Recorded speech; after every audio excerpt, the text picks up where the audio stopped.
Bom dia, a paz do Senhor Jesus, meus irmãos. Um ótimo domingo a todos. Hoje é 16 de novembro de 2025 e estamos aqui mais uma vez para meditarmos na palavra de Deus e orarmos a Ele, que é o Deus da nossa salvação. Sejam muito bem-vindos, eu sou Daiana Nascimento, este é o nosso devocional diário. Muito obrigada por nos permitir estarmos juntos para assim aproximarmos cada vez mais de Deus, através da sua palavra e de orações. Que Ele esteja sempre abençoando a sua vida e de toda a sua família, e vamos prosseguir firmes, sabendo que Ele é um Deus fiel e que jamais desampara aqueles que o buscam. Nós estamos lendo, o Evangelho de Lucas, o Evangelho segundo escreveu Lucas, e hoje estaremos lendo e meditando no capítulo 14. Eu te convido a pegar a sua Bíblia, se estiver ao seu alcance, para nós lermos a palavra do Senhor. Fique à vontade para deixar sua saudação, nos informando de onde nos acompanha, para fazer seu pedido de oração. Fique à vontade. Fique à vontade também para compartilhar este conteúdo. E se ainda não for inscrito, eu te convido a se inscrever, tá bom? Vamos lá?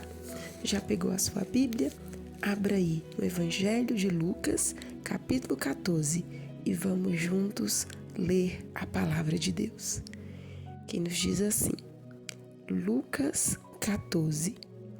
Jesus cura um homem hidrópico.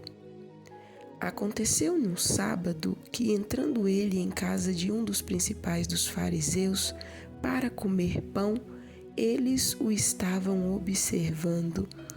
E eis que estava ali diante dele um certo homem hidrópico.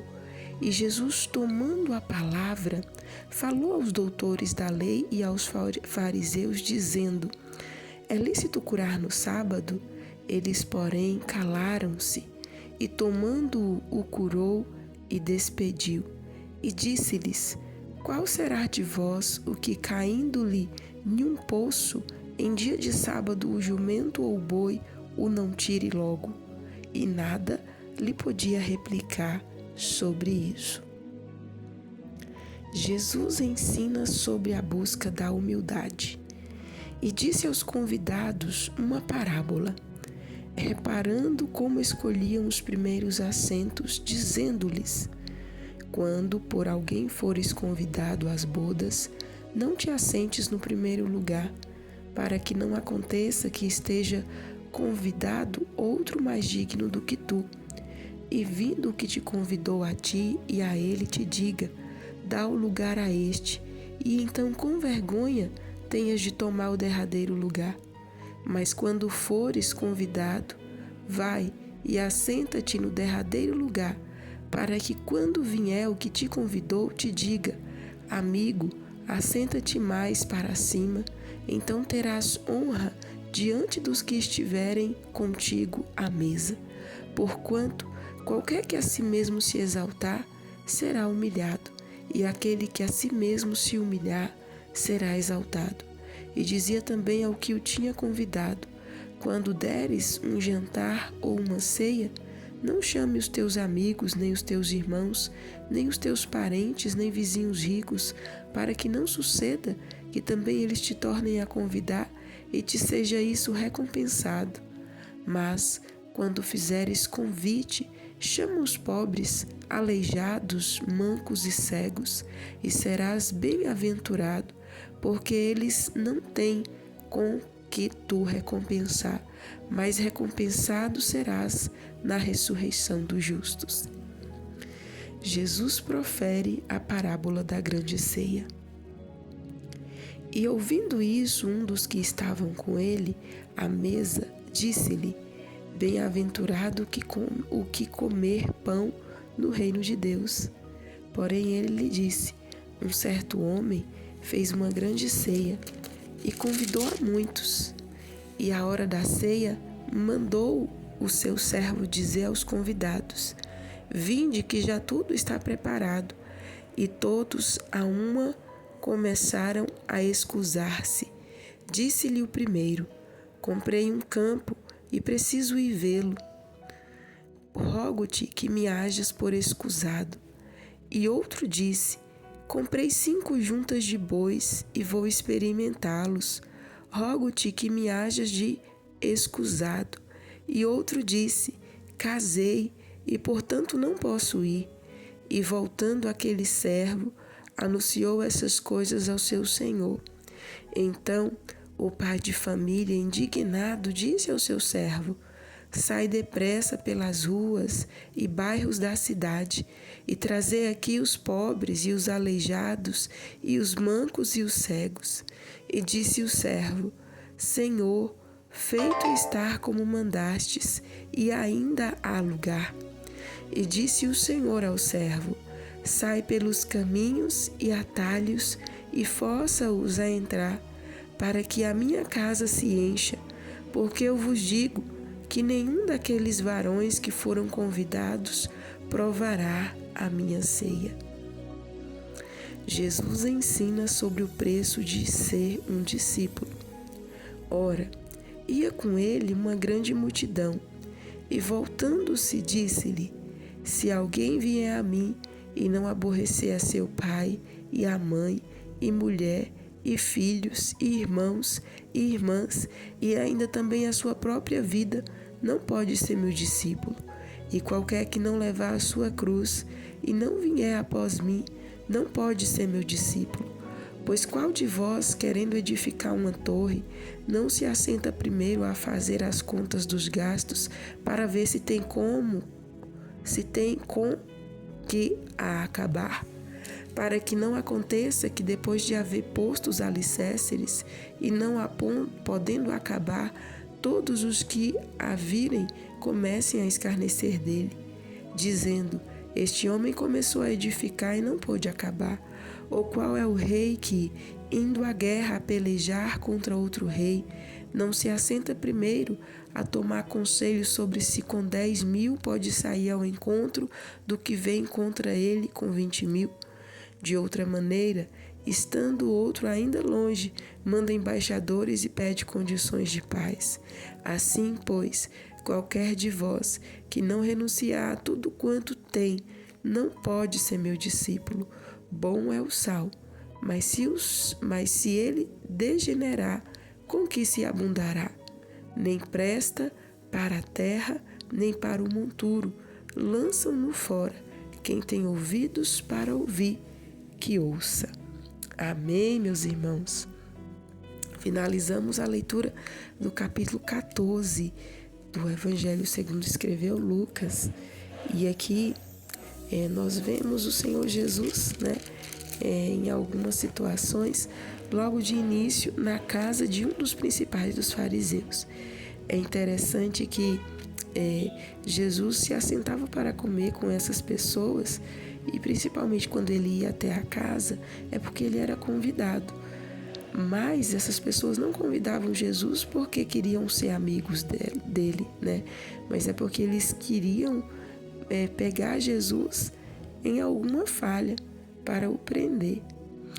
E Jesus, ele sabendo de tudo, da intenção daquele povo, conhecendo bem quem eles eram, mesmo assim, não rejeitava estar ali com eles, não rejeitava ir até a casa deles, não rejeitava se assentar para comer.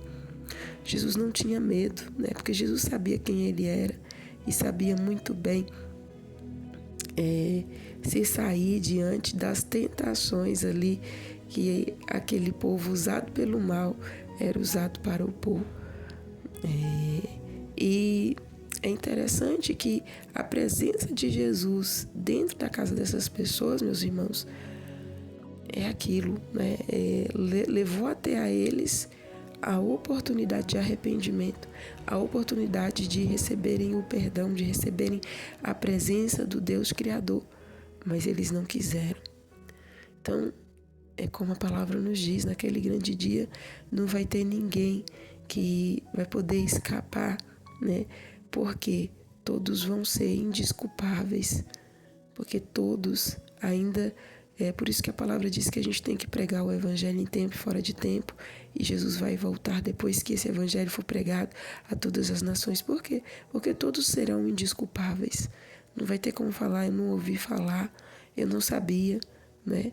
E interessante que a palavra nos diz que a nossa mente, né? Nós temos aí, a nossa mente, ela nos diz o que é certo e o que é errado. E por aí a gente sabe também o que é de Deus e o que não é. Todo ser humano, ele tem esse senso na vida deles de que existe um Deus, existe algo, alguém soberano. Tanto que uns procuram adorar a lua, a terra, a vaca, o boi, né? O que é isso? É o senso de saber que existe alguém que é maior. E é necessário anunciar que existe um Deus maior, sim, que Ele é o Criador de tudo e que está nos céus, acima das alturas, né? O Pai, o Filho e o Espírito Santo. Prosseguindo, Jesus ensina sobre a busca da humildade. E nesse ensinamento ele fala a respeito do lugar onde se sentar quando for convidado. E aqui nós podemos destacar o seguinte, que diante de Deus, né, na obra do Senhor, o maior é aquele que serve e não o que é servido. E Deus nos chamou para sermos servos, né, e não para sermos vistos. Tem muitas pessoas hoje que querem ser vistas, querem sempre estar, sempre aparecer, né? Tá no cartaz, ser chamada assim, assado, querem ser vistas e pouco querem servir. Mas a palavra nos chama para servirmos, né? O próprio Cristo veio para servir. E nessa parábola, onde Jesus aqui ele ensina sobre a busca da humildade, está implícito isso, que o maior no reino é aquele que serve, né? Nós devemos procurar servir, porque o maior é aquele que serve. E a humildade, meus irmãos, a humildade não está na aparência, mas a humildade, ela vai além da aparência. A humildade está em quem realmente somos, como tratamos as pessoas, como tratamos o nosso semelhante, como tratamos aqueles que nada pode nos oferecer. É aí que nós vemos realmente onde está a humildade, né? A verdadeira humildade. E aqui Jesus ainda profere a parábola da grande ceia. É interessante que nessa parábola, né, ela também dita nos outros evangelhos, e esse pai de família aqui mandou convidar as pessoas, né? E todas elas tiveram uma desculpa, não foram. E hoje, será que nós também não temos dado desculpa para o convite de Deus? Às vezes nós podemos resistir ou demorar a responder ao convite do Eterno com nossas desculpas, e elas podem até parecerem assim razoáveis, né? Eu tenho compromissos profissionais, eu tenho responsabilidades familiares, eu preciso me dedicar nisso para aumentar minhas finanças, né? E existem outras mais desculpas. E Deus ele continua nos convidando, né? O convite é de Deus e esse acontecimento ele é muito importante da nossa vida. Jesus aqui, ele profere essa grande ceia, ela está relacionada àquele grande dia. Por quê? Porque muitos não vão participar por não querer servir hoje, por não querer se ocupar com as coisas de Deus hoje, e naquele grande dia não vão poder participar, né, dessa grande ceia, do grande banquete. Então nós precisamos observar, meus irmãos, não vamos rejeitar o convite de Deus. Será que estamos dando desculpas para evitar responder ao chamado de Deus?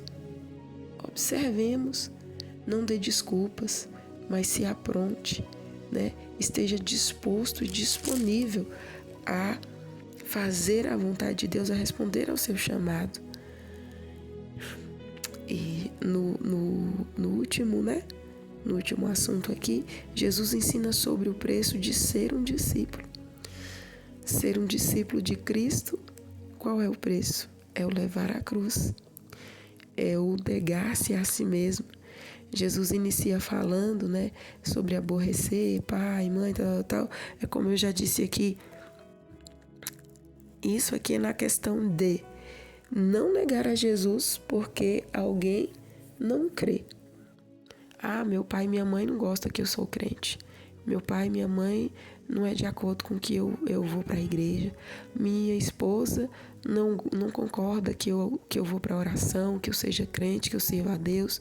Meu esposo, meus filhos, todo mundo é contra. Mas a palavra nos diz, né, que nós devemos aborrecer até a nós mesmos, que é no sentido de muitas das vezes a gente não vai querer orar, não vai querer congregar, não vai querer buscar a Deus, e aí a gente tem que aborrecer a nós mesmos para podermos seguir a Jesus. E aí Jesus, ele no próximo verso fala: e qualquer que não levar a sua cruz e não vier após mim não pode ser meu discípulo. Servir a Jesus é renúncia. Servir a Jesus também é confronto. É confronto com a vontade do mal, é confronto com a nossa própria vontade, é confronto com as coisas do mundo. E isso é levar a cruz, né? Pois se nós não levarmos a nossa cruz, não vai ter como servirmos a Ele. Vamos nos lembrar que o símbolo, né, desse evangelho é a cruz. A cruz ficou marcada como símbolo. Nós somos o povo da cruz. Então não tem como querer abandonar a nossa cruz. Nós precisamos pegar cada dia a nossa cruz na renúncia, buscando perdoar, buscando melhorar, no confronto com o mal, não é com as pessoas, não é com o mal, né? E servir a Deus de todo o nosso coração, pois depois da cruz tem uma coroa que nos espera, meus irmãos. Lá em Apocalipse, nós vemos que nós seremos coroados. Nós iremos trocar a nossa cruz por uma coroa, por um galardão. Aleluia. Então permaneça firme buscando ao Senhor, permaneça firme servindo a Ele, mesmo que você enfrente dificuldades e lutas, mas saiba de uma coisa, que em todos os momentos o Senhor está conosco para nos ajudar, para nos fortalecer, para nos guiar, para nos aliviar. Ele está conosco. Então não deixe a sua cruz, agarre-se a ela e vamos seguir juntos ao nosso Deus, ao nosso Cristo amado. Aleluia, pois Ele é merecedor de toda honra, de toda glória e de todo louvor. Vamos neste momento orar, vamos falar com Deus. Pai querido, Deus maravilhoso, eu quero nesta hora te louvar, te bendizer, te exaltar, por mais essa oportunidade que nos concede, pelo teu grande amor, pela sua bondade e misericórdia, pelo perdão dos nossos pecados, pelos livramentos, por tudo quanto tens feito e ainda farás. Eu quero te dar graças pelo fôlego de vida. Quero te dar graças porque até aqui o Senhor nos tem ajudado, nos tem fortalecido, nos tem guiado com a sua mão santa e poderosa. Perdoa as nossas falhas, fraquezas e iniquidades. Nos ajude e nos ensine a te servir. Nos ajude e nos ensine a te amar. Nos ajude e nos ensine a perdoar, Senhor, a estar e a permanecer diante de Ti. Não nos deixe vacilar. Não nos deixe olhar para um lado e nem para o outro, mas guia-nos o Teu bom Espírito por caminho plano. Pai Santo, nos ajuda, nos renova, nos alegra, nos instrua, opera em nós o Teu querer, a Tua vontade, e que possamos a cada dia aprender contigo na Tua palavra e vivenciarmos a cada momento. Eu peço ao Senhor nesta manhã que vem trazer alegria ao coração que está triste, que vem trazer ânimo ao que está desanimado, que venha trazer, Senhor, direção a este que está confuso, sem saber o que fazer. Vem, Senhor, abençoar. Vem operar, vem lançar por terra, Pai, todas as dificuldades, todas as afrontas do mal, tudo aquilo que o inimigo tem utilizado para, meu Deus, deixar essa pessoa triste, essa pessoa, meu Deus querido, sem perspectiva. mas Tu és o Deus que nos dá perspectiva, Tu és o Deus que nos traz renovo, que nos dá esperança. Venha abençoar, Senhor. Venha operar a cada vida, venha operar em cada ser. Cura os enfermos, repreenda as enfermidades, repreenda todo o mal e vai dando vitória a cada lar aqui representado. Contempla cada pedido de oração que tem sido registrado aqui neste canal. Estenda Tuas mãos de poder, Tuas mãos de vitória e vai dando a bênção e a vitória à vida de cada um dos Teus filhos. Nos renova a cada manhã, Senhor. Nos alegra, nos sacia com mais de Ti, com mais da Tua graça e da Tua presença. Dai-nos um dia abençoado, um dia feliz e ser conosco, com cada um de nós. É isso que eu te peço, ó Pai. Te louvo e te agradeço, pois sei que és fiel. Em nome de Jesus. Amém e amém. Graças a Deus. Amém, meus irmãos? Nós vamos ficando por aqui. Que Deus em Cristo abençoe sua vida e de toda a sua família. Estaremos de volta amanhã, se assim o nosso bom Deus nos permitir. Fiquemos todos na santa e gloriosa paz do nosso Senhor Jesus.